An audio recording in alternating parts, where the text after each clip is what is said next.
Assalamualaikum warahmatullahi wabarakatuh. Perkenalkan, nama saya Rahmatul Umar dengan NIM 060103 25014. Di sini saya akan menjelaskan secara singkat tentang cabang-cabang ilmu hadis. Yang pertama ada ilmu rijal al-hadis, yaitu ilmu yang membahas secara umum tentang kehidupan para rawi dari golongan sahabat, tabi'in, dan tabi'in. Fokus utamanya itu identitas perawi, sifat perawi, dan keterhubungan sanad. Dengan ini, ulama itu dapat mengenal siapa yang membawa hadis agar bisa diketahui tentang tingkat keaslian hadis tersebut. Kedua ada ilmu al-jar wal al-ta'dil, yakni membahas tentang pribadi hadis dari sisi penilaian, apakah mereka dapat diterima atau ditolak periwayatannya. Fokus utamanya itu pada melihat sifat positif dan negatif. Kesimpulan perbedaan rijal hadis ini kajian biografi dan sejarah hidup para perawi hadis. Dan al-jar wa ta'dil itu kajian penilaian kredibilitas perawi hadis, diterima atau ditolaknya sebuah riwayat.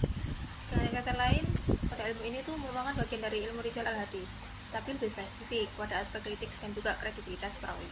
Juga ada ilmu warib al-hadis yang membahas tentang lafal-lafal matan yang sulit dipahami karena jarang sekali lafalnya digunakan karena nilai sastranya sangat tinggi. Jadi memahami kosakata hadis dan maknanya itu merupakan langkah awal untuk memahami makna hadis dan menggali kandungan hukumnya. Kemudian yang keempat ada ilmu asbab wurud al-hadis yang menerangkan tentang sebab lahirnya suatu hadis dalam Al-Quran yang dikenal dengan asbabun nuzul. Mengetahui bagaimana latar belakang disampaikannya suatu hadis itu sangat penting, membantu mendapatkan pemahaman hadis yang sempurna. Kemudian yang selanjutnya ada ilmu nasikh wa mansukh al-hadis yang membahas tentang ayat atau hadis yang hukumnya itu dihapus atau mansukh, dan ayat yang menghapusnya atau nasikh, yang bertujuan untuk memberi pemahaman agar umat itu tidak salah dalam mengamalkan ayat atau hadis yang sudah tidak berlaku hukumnya.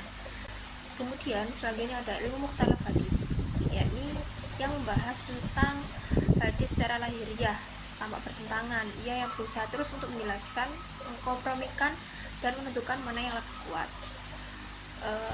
Maksud dari mukhtalaf sendiri itu yang berbeda atau seperti tampak bertentangan. Terkadang dalam dua riwayat itu terlihat berlawanan, padahal sebenarnya jika dijelaskan atau dipadukan itu mereka sama. Jadi fungsinya agar orang itu tidak salah paham dan tidak mengira hadisnya saling bertentangan. Kemudian selanjutnya ada ilmu ilal al-hadis, yakni cabang yang membahas tentang cacat atau kelemahan tersembunyi dalam hadis yang tidak tampak secara lahiriah tetapi bisa juga mengaruhi derajat keabsahannya. Ilal sendiri itu memiliki arti yakni penyakit atau cacat.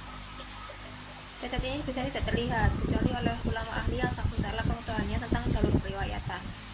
Jadi mungkin sekian penjelasan singkat dari saya. Wassalamualaikum warahmatullahi wabarakatuh.